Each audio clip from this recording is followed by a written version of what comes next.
What you're about to witness happened in broad daylight in the heart of Owerri Market, eastern Nigeria. A secret so dark, so horrifying, that it left an entire community questioning everything they thought they knew about food, trust, and the supernatural forces that walk among us. Picture this, a food vendor so popular that governors and businessmen would humble themselves, washing their own plates just for a taste of her meals. Crowds that defied logic. Success that seemed unnatural. But as our elders say, the truth may be buried deep in the earth, but it will always find a way to sprout into the light. And when the truth finally erupted from that cooking pot, what the people of Owerri saw changed their lives forever. If you're ready for a story that will chill you to the bone and make you question every street food vendor you've ever trusted, hit that like button right now. Because what happened to Oge in that market will haunt your dreams. This is not just a story. This is a warning. In the vibrant heart of Owerri, where the morning sun dances across corrugated iron roofs and the air thrums with the symphony of commerce, stood a market that pulsed with the lifeblood of eastern Nigeria. Here, amid the maze of stalls selling everything from fresh palm wine to intricately woven fabrics, one food vendor had achieved something that bordered on the miraculous. Her name was Oge, pronounced Ohge, and she commanded her corner of the market like a queen holding court. Every morning, as the first cockerel announced the dawn, people would begin gathering around Oge's stall. Not just ordinary people, mind you. These were the elite of Owerri, government officials in their flowing agbada, wealthy merchants with gold chains catching the sunlight, university professors, and even traditional rulers who would travel from neighboring communities. And here's what made it truly extraordinary: these powerful people, these men and women who commanded respect and never lowered themselves before anyone, would humbly wash their own plates at Oge's stall. They would wait patiently in lines like common people. They would smile and nod gratefully when she served them. As our ancestors wisely observed, when a child washes his hands clean, he eats with the elders. But this was different. These were the elders, washing their hands to eat with Oge. Her jollof rice was said to be so perfect that grown men would weep after tasting it. Her pepper soup was legendary, people claimed it could cure heartbreak and make the barren woman fertile. Her pounded yam was so smooth, so perfectly textured, that market women would abandon their own cooking to buy from her instead. But in every story of extraordinary success, there is often another story of struggle. Just 3 stalls away from Oge's thriving empire sat Kemi, pronounced Kymi, watching her own business wither like a plant deprived of rain. Kemi had been selling food in this same market for over 15 years. She was known for her honesty, her generous portions, and her motherly warmth. Her regular customers used to call her Mama out of respect and affection. But since Oge arrived 2 years ago, Kemi's world had turned upside down. Her former customers would walk past her store without even a greeting, drawn like metal to a magnet toward Oge's corner. Sales that once fed her family of 6 had dwindled to almost nothing. But something deeper than business rivalry was stirring in Kemi's heart. Something that made her lie awake at night, staring at the ceiling and wondering. Because as our elders warn us, the river that makes no noise either has no water or runs very deep. And Oge's river was making no noise at all. In every community, there exists someone whom society has labeled as mad, whose words are dismissed before they are fully heard. In Owerri Market, that person was Obi. Obi wandered the market daily, his clothes tattered, his hair unkempt, his eyes holding that peculiar intensity that makes people uncomfortable. Most vendors shooed him away from their stalls, and customers would cross to the other side of the path when they saw him coming. But strangely, Obi was always welcome at Oge's stall. She would serve him free meals with a smile, speaking to him gently when others showed only contempt. To the casual observer, this might have seemed like kindness. But those who knew the old ways understood that sometimes, the greatest kindnesses hide the darkest purposes. It began on a Tuesday morning, just as the market was reaching its peak activity. Obi had finished his usual free meal from Oge and was walking away when he suddenly stopped dead in his tracks. His body went rigid, his eyes rolled back, and when he turned to face the crowd of customers around Oge's store, his voice cut through the market noise like a machete through cassava. "You are eating live snakes," he screamed, pointing at the people with their plates of rice and stew. "You are eating live snakes and you don't know it." The customers laughed. A wealthy contractor waved him away dismissively. "Madman, go and find work instead of disturbing us," the contractor said, returning to his meal with obvious pleasure. But Obi didn't stop. Every day, like clockwork, he would appear after eating Oge's food and deliver the same chilling warning: "You are eating live snakes. You are eating death and calling it delicious." Week after week, month after month, Obi's warnings became as regular as the morning call to prayer. Market women would joke about it. "There goes Obi again with his snake stories," they would laugh. Children would mimic him, running around the market pretending to eat imaginary snakes. Even Kemi, watching from her struggling stall, initially dismissed Obi's rantings as the product of a disturbed mind. But as the months passed, something about his consistency began to unnerve her. You see, in Igbo culture, we have a saying: "The madman's words today may become tomorrow's wisdom." Our ancestors understood that sometimes, the spirits speak through those whom society has cast aside, those whose minds have been opened to truths that normal consciousness cannot perceive. And there was something else Kemi noticed, something that made her skin crawl with recognition. Obi only gave his warnings after eating Oge's food. Never before. It was as if the food itself was triggering his visions, forcing him to see and speak truths that the satisfied customers, lost in their unnatural contentment, could not perceive. One evening, as Kemi was closing her store, she found herself walking close to where Obi sat in his usual spot behind the market. For the first time, instead of avoiding him like everyone else, she stopped and really looked into his eyes. What she saw there was not madness. It was horror. Pure, undiluted horror, as if he was seeing something terrible that no one else could see. "What do you really see, Obi?" she whispered.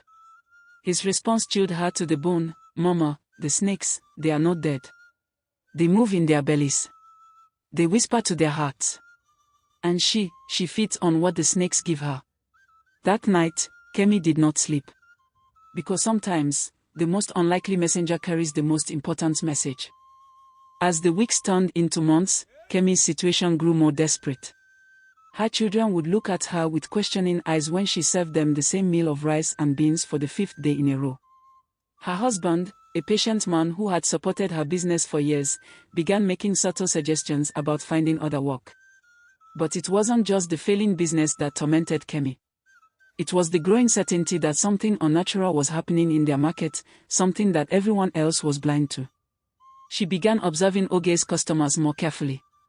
There was something odd about the way they ate, a kind of desperate hunger that went beyond normal appetite.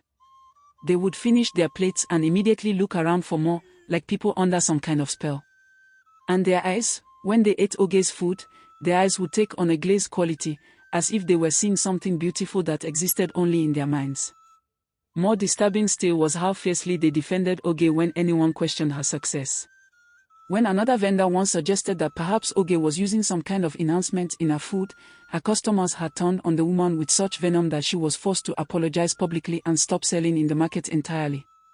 "They protect her like she's their mother," Kemi confided to her sister one evening. "Like she's giving them life itself." Her sister, a practical woman, suggested that perhaps Oge was simply a better cook. But Kemi knew better. She had tasted Oge's food once, early on, trying to understand her secret. It was good, certainly, but no better than what any skilled cook could produce. Yet the effect it had on people was profound and lasting. Finally, when her youngest child asked why they couldn't afford new school shoes while other children in the market got them easily, Kemi made a decision. She would seek answers from the one person in their community who understood the unseen word, Momachi. Momachi lived in a compound about an hour's walk from the main market, in a house surrounded by herbs and mysterious plants that seemed to whisper secrets to each other in the wind. She was known throughout eastern Nigeria as someone who could see beyond the veil between the natural and supernatural worlds. The journey to Momachi's compound felt longer than usual, as if the very air was thick with anticipation. When Kemi finally arrived, she found the old seer waiting for her as if she had been expected. "NWAM, Momachi said, using the affectionate term for "my child, you have come about the woman who feeds people more than food." Kemi's heart skipped. She hadn't even spoken yet, but Momachi already knew why she was there. "Momachi, there is something wrong in our market. Something that makes people act like they are under a spell. And there is a madman who keeps saying that they are eating live snakes," Momachi finished quietly. "The mad one speaks truth. Sometimes Chukwu chooses the most broken vessels to carry the most important messages. What Momachi told Kemi next would change everything. She spoke of ancient practices, of people who made pacts with water spirits and forest entities for wealth and power. She explained how food could be used as a conduit for spiritual manipulation, how certain rituals could bind people's will to the one who feeds them. The darkness that travels by day carries an evil load, Momachi said, her voice heavy with ancient wisdom. This woman you speak of, she has made a bargain. She feeds the snake, and the snake feeds her customers' loyalty back to her. But Momachi also offered hope. She prepared a special powder made from herbs that could reveal hidden truths and break spiritual deceptions. The instructions were specific. The powder had to be sprinkled around the source of the deception during the peak of its power, when the most people were under its influence. But be warned, Momachi said as she handed Kemi the small leather pouch. When you expose a secret this dark, the consequences will ripple through your community like stones thrown into still water. Are you prepared for what you might unleash? Kemi thought of her children, of Obi's tortured warnings, of the unnatural devotion she witnessed daily. She thought of the other struggling vendors who had been driven from the market by circumstances they couldn't understand. When you follow the path of truth, she replied, echoing the wisdom of their ancestors, it leads to light. Even if that light first burns your eyes. As she walked back to the market, the small pouch felt heavy in her palm, heavy with possibility, heavy with danger, heavy with the weight of truth waiting to be born. The next morning, she would put Momachi's powder to the test. The next morning arrived with the kind of heavy, expectant atmosphere that often precedes life-changing events. The air was thick with humidity and something else, a tension that seemed to make even the market birds unusually quiet. Kemi arrived at her store earlier than usual, her heart pounding with anticipation and fear. The small leather pouch from Momachi felt like it was burning a hole in her pocket. She had barely slept, rehearsing in her mind exactly how she would approach Oge's stall and apply the powder without being noticed.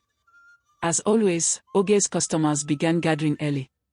By 8 a.m., there was already a substantial crowd, government officials, wealthy traders, and even a few traditional rulers who had traveled from neighboring towns specifically for Oge's food.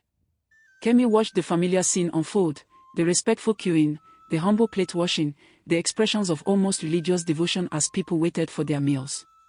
But today, armed with Momachi's wisdom, she saw these behaviors for what they truly were, the signs of spiritual manipulation. Around 10 a.m., when Oge's store was at its busiest peak, Kemi made her move. She approached casually, pretending to greet some customers she recognized. Her hands were sweating as she fingered the pouch in her pocket. The plan was simple: create a distraction, scatter the powder around Oge's cooking area, and retreat to watch what happened. But as Kemi drew closer to the store, she felt an almost physical resistance, as if the very air around Oge's cooking pot was pushing her away. Fighting through the strange resistance, Kemi managed to position herself near the large pot where Oge was stirring her famous jollof rice. The aroma was intoxicating. Even she, knowing what she knew, felt drawn to taste the food. "Sister Kemi," Oge called out with a smile that didn't quite reach her eyes. "You rarely visit my corner. Are you finally ready to try my cooking?" There was something in Oge's voice, a subtle challenge, as if she somehow knew why Kemi was really there. "Just greeting customers," Kemi replied, forcing a smile. "Your success brings honor to our market." But as she spoke, she managed to slip her hand into her pocket and grab a pinch of Momachi's powder. With a motion that looked like she was brushing dust from her wrapper, she scattered the powder around the base of Oge's cooking pots. For a moment, nothing happened. The customers continued eating, Oge continued serving, and Kemi began to wonder if she had been foolish to believe in old superstitions. Then, slowly, the powder began to glow with a faint, ethereal light that seemed visible only to her. The first sign that something was changing came from the customers. One by one, they began to slow down their eating, confusion creeping across their faces. A wealthy contractor who had been devouring his rice with his usual enthusiasm suddenly stopped mid-bite, staring at his plate with growing horror. What is this?" he whispered. Then came the sound that would haunt the Owerri market forever, a low, rumbling noise from within Oge's largest cooking pot. At first, it sounded like boiling water, but it quickly became something else entirely. Something alive. The rumbling grew louder, and the pot began to shake. Oge's confident expression crumbled into panic as she tried to hold the lid down, but whatever was inside was fighting to get out with supernatural strength. No, no, no, Oge muttered, pressing down on the lid with both hands. Not yet, not here, not now. But Mama Chi's powder had already done its work. The spiritual bindings that had hidden the truth were dissolving like sugar in palm wine. With a sound like thunder, the lid exploded off the pot. What emerged from that cooking pot defied every natural law, challenged every assumption about reality, and seared itself into the memory of every person who witnessed it. A massive snake, easily 12 feet long and thick as a man's thigh, erupted from the pot like a geyser of living nightmare. Its scales gleamed with an otherworldly iridescence, shifting between black and deep green. Its eyes burned with an intelligence that was both ancient and malevolent. But this was not just any snake. As it rose from the pot, trailing the remnants of what everyone had thought was jollof rice, the horrible truth became clear. The rice was not rice at all, it was snake eggs, hundreds of them, glistening and pulsing with unnatural life. The market exploded into chaos. Snake! Giant snake, someone screamed. Chinik me! Oh my God, cried another. Customers who moments before had been contentedly eating now vomited violently as the spell was broken and they saw what they had truly been consuming. The wealthy contractor who had stopped mid-bite collapsed to his knees, retching and crying like a child. But the snake wasn't finished. It turned its massive head toward the fleeing crowd and actually spoke, in a voice like grinding stones. Those who have eaten of my offering belong to me. You cannot run from what you have willingly consumed. The word sent ice through everyone's veins because they understood the terrible implication. Everyone who had eaten Oge's food over the past 2 years had been consuming this creature's offspring, binding their spirits to something ancient and evil.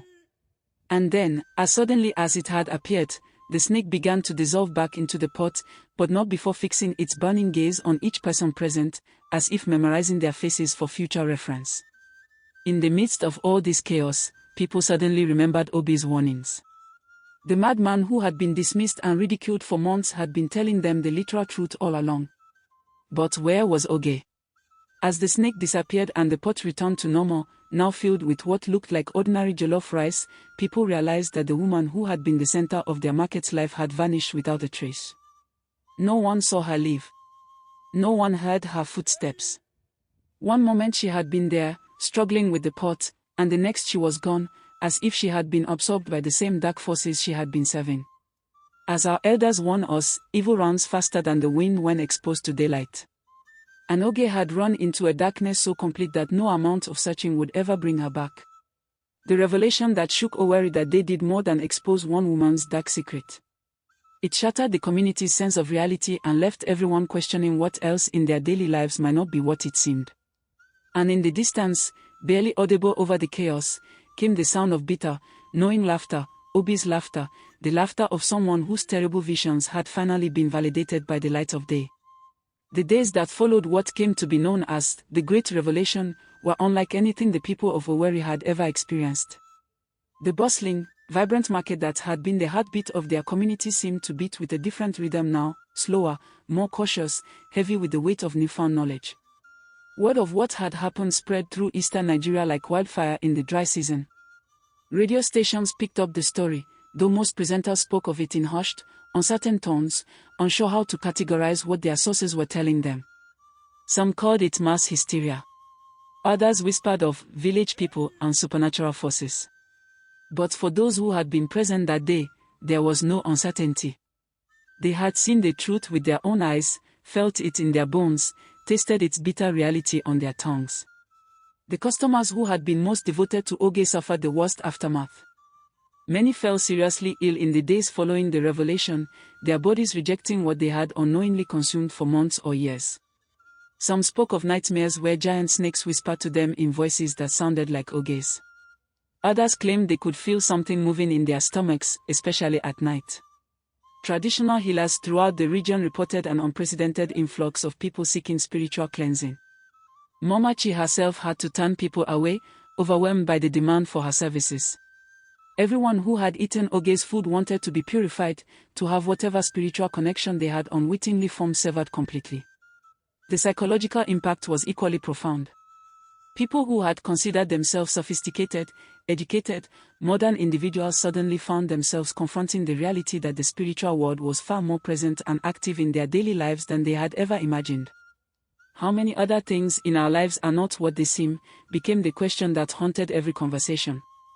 Food vendors throughout the market, and indeed throughout the entire region, found themselves under scrutiny unlike anything they had ever experienced. Customers would interrogate vendors about their ingredients, their cooking methods, their spiritual practices.